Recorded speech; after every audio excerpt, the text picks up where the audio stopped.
Hello friends, मेरा नाम है डॉक्टर सुमित गुजरे। मैं ओरल एंड डेंटल सर्जन हूँ। मेरे यूट्यूब चैनल में आपका स्वागत है। तो आज का ये जो टॉपिक है वो टूथ सेंसिटिविटी के ऊपर है। तो टूथ सेंसिटिविटी का मतलब ये होता है कि आपके जो हमारे जो दांत होते हैं उसमें जब भी हम कुछ खाते हैं ठंडा या गर्म, जब भी हम पीते हैं जैसे कि ठंडा या गर्म, तो उसमें क्या होता है कि बहुत तेज हमें झंझनाहट होती है, दांतों में सेंसिटिविटी होती है और हम उस चीज़ को खा नहीं पाते हैं, पी नहीं पाते हैं। तो ये बोलने के लिए तो बहुत छोटी प्रॉब्लम है, लेकिन ये हमारी रूटीन लाइफ और हमारी दिनचर्या में जो भी हम खाते पीते हैं तो वो हम सही तरीके से खा पी नहीं पाते हैं और हमें बहुत तकलीफ देती है। तो आज हम इसी के बारे में बात करने वाले हैं और इसमें हम ये देखेंगे कि ये इसके क्या कारण हैं, क्योंकि कारण जानना बहुत ज़रूरी है। अगर हम कारणों को नहीं जानेंगे तो हम सही तरीके से इसका ट्रीटमेंट नहीं ले पाएंगे और कारण में ही इसका ट्रीटमेंट है। तो मैं आपको एक एक कारण बताऊंगा। सबसे पहले आपको, और इन कारणों को देख के आप सबसे पहले ये देखिएगा कि आपको इनमें क्या प्रॉब्लम आपको हो रही है या इनमें से क्या चीज़ आपको है जिसकी वजह से आपको सेंसिटिविटी का प्रॉब्लम हो रहा है। ठीक है, तो ऐसे 5 बहुत मुख्य कारण हैं इसके, जो कि मैं अभी डिस्कस करूंगा। तो पहला इसका जो बहुत कॉमन कारण है आपके दांतों का घिस जाना। देखिए, दांत जो है वो 2 तरीके से घिसते हैं। एक तो आपके ऊपर से दांत घिस जाते हैं और दूसरा जहाँ पे मसूड़े और दांत जहाँ पे मिलते हैं वहाँ से आपके दांत घिस जाते हैं। अगर आपके दांत जहाँ से मसूड़े चालू होते हैं वहाँ से अगर आपके दांत घिस रहे हैं तो इसका बहुत कॉमन कारण होता है गलत तरीके से ब्रशिंग करना, या फिर किसी भी जो भी आप मंजन यूज़ कर रहे हैं, अगर वो पाउडर फॉर्म में है, आप उंगली से कर रहे हैं या ब्रश से बहुत हार्ड ब्रशिंग कर रहे हैं तो आपके दांत घिस जाते हैं।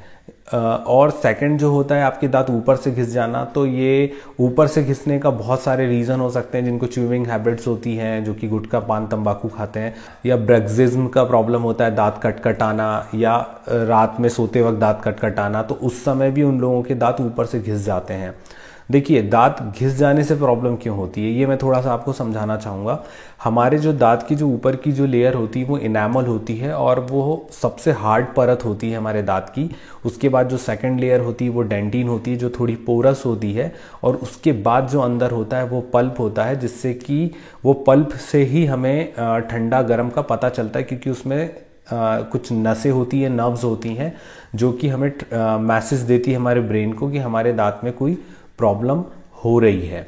ठीक है, तो जब भी आपके ऊपर के दांत की सतह में अगर कोई भी प्रॉब्लम आएगी, घिस जाएगा, प्रॉब्लम आएगी, तो उसमें फिर सेंसिटिविटी होने के चांसेस आपके बढ़ जाएंगे। ठीक है, तो ये मेन कॉमन रीज़न होता है। इसके बाद में सेकंड इसका मोर कॉमन रीज़न होता है आपके मसूड़ों का धीरे धीरे नीचे जाना। ठीक है, जैसे कि मैंने आपको बताया कि इनेमल की जो परत होती है उसके बाद में उसके रूट ये क्राउन पोर्शन में होती है, पूरे क्राउन पोर्शन में ये इनेमल की परत होती है। उसके बाद नीचे जो होती है वो सेमेंटम की परत होती है, जहाँ पे अगर आपके मसूड़े नीचे खिसक जाते हैं तो वो हिस्सा एक्सपोज हो जाता है और जब भी वहाँ पे पानी लगता है तो हमें बहुत तेज ठंडा महसूस होता है, या कुछ गर्म भी हम खाते हैं तो भी हमें सेंसिटिविटी होती है। तो एक ये सेकंड बहुत कॉमन रीज़न है। तो आप मिरर के सामने जाइए और अच्छे से अपने मसूड़ों को देखिए कि आपके मसूड़े नीचे की ओर जा रहे हैं। तो ये भी एक बहुत कॉमन रीज़न है सेंसिटिविटी होने का।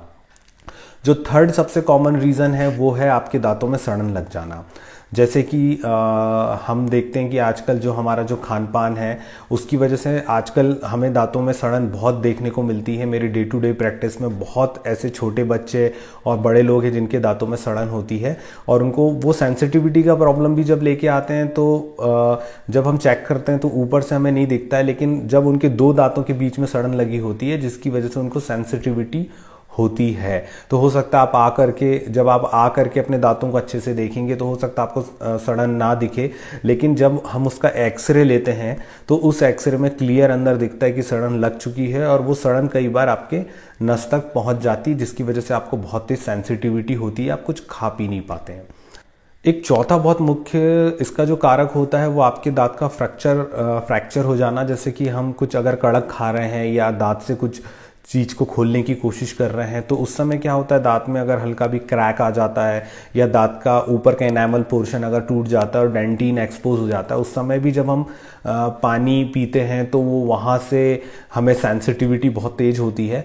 तो हमें ये भी देखना होगा कि हमारे पर्टिकुलर जिस दांत में सेंसिटिविटी हो रही है उसमें कुछ इस तरीके का कोई भी प्रॉब्लम तो नहीं है आपको, ठीक है। एक पांचवा एक बहुत बड़ा एक कॉस्ट फैक्टर है जो कि हमें सेंसिटिविटी में देखने को मिलता है। जिन लोगों को एसिडिटी का प्रॉब्लम होता है, जिसमें पर्टिकुलर जिनको गैस्ट्रो इसोफेगल रिफ्लेक्स GERD का प्रॉब्लम होता है, उसमें क्या होता है कि पेशेंट के जो दांत हैं वो घिसने लग जाते हैं और उसके बाद में उनको सेंसिटिविटी का प्रॉब्लम होता है।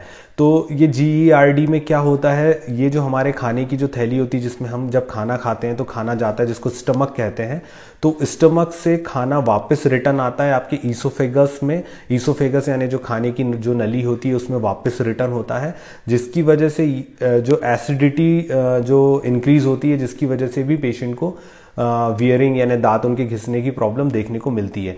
ये जो प्रॉब्लम है बहुत लंबे समय से चल रही है, तब हमें ये सेंसिटिविटी का प्रॉब्लम इसमें देखने को मिलता है, ठीक है। तो ये भी एक बहुत कॉमन रीज़न है, क्योंकि कई बार ऐसा होता है पेशेंट में हम सारी चीज़ें देख लेते हैं, कोई भी कारण नहीं समझ में आता है, उसकी हैबिट सारी सब चीज़ें होती है, लेकिन उनमें एसिडिटी का जो मैंने आपको बताया ये प्रॉब्लम हमें देखने को मिलती है, तो भी पेशेंट को सेंसिटिविटी होती है। तो चलिए अब हम ट्रीटमेंट की बात कर लेते हैं। देखिए, ट्रीटमेंट में मैं आपको सबसे पहले ये बताना चाहूँगा कि जब भी आप ब्रश यूज़ करते हैं, आपको सेंसिटिविटी हो रही है, तो उस दौरान आप जो भी ब्रश यूज़ करते हैं आपको बहुत सॉफ्ट ब्रश यूज़ करना है, हार्ड ब्रश यूज़ नहीं करना है। और ब्रश करने का जो आपका टाइमिंग होना चाहिए वो ज़्यादा से ज़्यादा 2 मिनट का होना चाहिए, और सुबह शाम आप ब्रश कीजिए।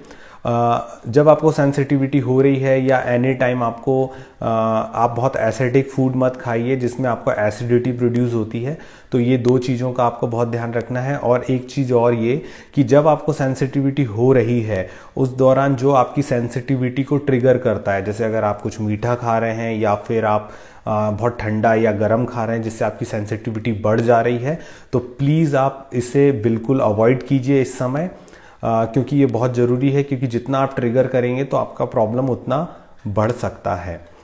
तो जैसे कि मैंने आपको अभी कुछ 5 ऐसे कारक बताए जिनकी वजह से सेंसिटिविटी होती है, तो इन्हीं लक्षणों को कारकों को हमें सबसे पहले पहचानना है, क्योंकि इसी में आपका ट्रीटमेंट है। जैसे कि मैंने आपको बताया कि आपके दांत घिस जाते हैं, तो अगर दांत घिस जाते हैं तो उसमें आपको डॉक्टर कुछ एंटी डिसेंसिटाइजिंग टूथपेस्ट आपको करने के लिए देंगे, और उसके बाद में जहाँ पे आपको दांत आपका घिस गया है वहाँ पे आपको फिलिंग कर सकते हैं, या फिर अगर आपका ऊपर से दांत घिस गया है ऑक्लूजल पोर्शन से, तो हो सकता है कि वो आपको कैप भी रिकमेंड करें।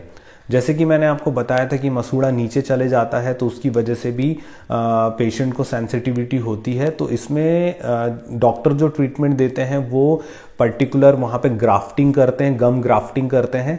मसूड़ा तो वहाँ वापस नहीं आ सकता, तो वहाँ पे क्या करते हैं कि अपने ही मुंह पैलेट में से एक टिश्यू लेते हैं वहाँ से और उसको वहाँ पे ग्राफ्ट कर देते हैं, जिससे कि आपका जब ये हीलिंग प्रॉपर तरीके से उसमें हो जाती है मसूड़े में, आपका मसूड़ा अच्छे से हील अप हो जाता है, उसके बाद में आपकी ये जो प्रॉब्लम है वो चली जाती है।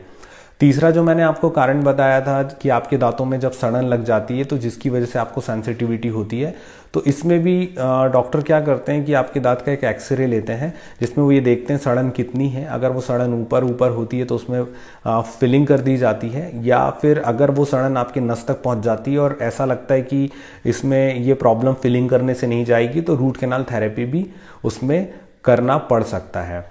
तो अगर आपको रूट कैनाल थेरेपी अगर नहीं पता है तो मैंने इस पर एक वीडियो बनाया, वो वीडियो मैं डिस्क्रिप्शन बॉक्स में उसका लिंक डाल दूंगा, वहाँ पे जाके देख सकते हैं। तो रूट कैनाल थेरेपी करने से ये हो जाता है कि जो सेंसिटिव नसें हैं उनका ट्रीटमेंट हो जाता है और फिर आपके दांत में बिल्कुल भी ठंडा या गर्म नहीं लगता है, आप अच्छे से खाना खा पाते हैं। जो चौथा कारण जो मैंने आपको बताया था टूथ फ्रैक्चर का, उसमें डॉक्टर को ये देखना होता है कि आपका दांत कितना फ्रैक्चर हुआ है। अगर आपकी ऊपर की लेयर ही अगर चिप ऑफ हुई है, अगर ऊपर की ही परत निकली है, तो सेम उस परत को बिल्डअप कर दिया जाता है, जिससे कि आपकी ये जो प्रॉब्लम है ये खत्म हो जाती है। पांचवा जो मैंने आपको कारण बताया था GERD का, अगर आपको ये प्रॉब्लम होती है इसोफेगल रिफ्लेक्स की, गैस्ट्रो इसोफेगल रिफ्लेक्स की, तो इसमें देखा जाता है कि क्या क्या कंडीशन बन रही है, नहीं तो उस हिसाब से जो जीबी प्रैक्टिशनर होते हैं, जो इसमें जो डॉक्टर्स होते हैं, उनको आपको रिफ़र कर दिया जाता है। पहले आप उनका प्रॉपर जो ट्रीटमेंट है वो आप लीजिए, उसके बाद में फिर जो भी डेंटल से रिलेटेड जो भी प्रॉब्लम होती है तो फिर हम उसका ट्रीटमेंट आगे करते हैं। तो ये कुछ कारण थे जिसमें मैंने आपको बताया कि इन कारकों के हिसाब से ट्रीटमेंट किया जाता है। वैसे अगर आपको कुछ हल्की फुल्की सेंसिटिविटी हो रही है तो मैं उसके लिए आपको कुछ टूथपेस्ट और कुछ माउथ वॉश बता देता हूँ, जिसको आप मेडिकल स्टोर से लेके आप उनको यूज़ कर सकते हैं। तो उसमें सबसे पहला जो टूथपेस्ट मैं आपको बता रहा हूँ वो साई NM करके टूथपेस्ट है, वो आप ले सकते हैं। दूसरा विंटेज है, आप विंटेज ले सकते हैं। कुछ फ्लोराइड कंटेनिंग टूथपेस्ट हैं, जैसे कि एमफ्लोर टूथपेस्ट हो गया, ये भी आप ले सकते हैं, क्योंकि फ्लोराइड क्या करता है, आपके दांतों में जहाँ डीमिनरलाइजेशन होता है, आपकी इनेमल सरफेस जो वीक होती रहती है उसको ये मिनरलाइज कर देता है, जिससे कि आपकी ये प्रॉब्लम चली जाती है। जैसे कि मैंने आपको विंटेज और साई NM बताया, ये एक प्रकार से डिसेंसिटाइजिंग टूथपेस्ट है, जो कि आपके अगर जो डेंटिन जो आपका एक्सपोज हो रहा है उसके ये पोर्स को फिलअप कर देता है, जिससे कि आपकी सेंसिटिविटी चली जाती है। इन टूथपेस्ट को कैसे यूज़ करना है वो मैं आपको बता देता हूँ कि पेस्ट को आपको लेना है और जहाँ पे आपको सेंसिटिविटी हो रही है वहाँ पे हल्का हल्का उसका मसाज करना है। मसाज करने के बाद उसको 2 मिनट तक वहीं पे रहने देना है। उसके बाद में आप हल्का ब्रश जो है, आपका ब्रश सॉफ्ट होना चाहिए जैसे कि मैंने आपको बताया, और राउंड मोशन में आप ब्रशिंग करेंगे और फिर आप कुल्ला कर सकते हैं। जैसे वैसे ही आपको जो फ्लोराइड कंटेनिंग पेस्ट के बारे में मैंने आपको जो बताया, वो पेस्ट को भी आपको ऐसे ही यूज़ करना है। कुछ लोगों में हम ये देखते हैं कि सेंसिटिविटी इतनी ज़्यादा रहती है कि वो ब्रशिंग भी नहीं कर पाते हैं, तो उनके लिए माउथ वॉश यूज़ किया जाता है। अगर आपको ऐसा हो रहा है तो आप मैं एक माउथ वॉश का नाम बता देता हूँ, साई OR करके एक माउथ वॉश है। आप उसको 10 ml के आसपास लेंगे और फिर उसको वही 30 सेकंड तक अच्छे से उसको, जहाँ आपको सेंसिटिविटी हो रही है उस पोर्शन पे और सारे मुंह में आप अच्छे से उसको घुमा लेंगे और फिर उसके बाद थूक देंगे और आधे घंटे तक फिर आपको कुछ खाना नहीं है। देखिए, ये जो टूथपेस्ट मैंने आपको बताया, ये इनिशियल स्टेज में जब आपको सेंसिटिविटी होती है तो उसमें इसको यूज़ किया जाता है, और इसका यूज़ जब आपको एटलीस्ट 10 to 15 डेज करना पड़ेगा, तभी आपको इसमें रिजल्ट अच्छे से समझ में आएंगे। शुरू में आपको थोड़ा तो आराम लग जाएगा, लेकिन परमानेंट आराम लगने के लिए थोड़ा सा टाइम लग सकता है। मैं आपको एक चीज़ और ये बताना चाहता हूँ कि अगर आपकी प्रॉब्लम अगर बहुत ज़्यादा हो रही है, आपको बहुत ज़्यादा तकलीफ़ हो रही है और आप अगर ये रेमेडी कर चुके हैं, सारी चीज़ें कर चुके हैं, तो प्लीज़ आप अपने जो भी नियरेस्ट में जो भी अच्छे डॉक्टर हैं आप उनको दिखाइए और कारक को फाइंड आउट करके उसका सही तरीके से ट्रीटमेंट लीजिए। तो ये सारी जानकारी थी सेंसिटिविटी के बारे में। अगर आपको ये वीडियो पसंद आया है तो प्लीज़ इस वीडियो को अपने जो भी दोस्तों को जिनको सेंसिटिविटी का प्रॉब्लम है, आपके फैमिली में, आपके फ्रेंड्स में, उनको शेयर ज़रूर कीजिएगा और आप सब्सक्राइब ज़रूर कर दीजिएगा, क्योंकि अगर आप सब्सक्राइब करेंगे तो जो भी डेंटल से रिलेटेड प्रॉब्लम जिसकी वीडियो मैं आपके लिए लाता रहता हूँ उसका नोटिफिकेशन आपके पास सबसे पहले आ जाएगा। तो आज के वीडियो में बस इतना ही, फिर मिलते हैं नेक्स्ट वीडियो में। थैंक यू, धन्यवाद।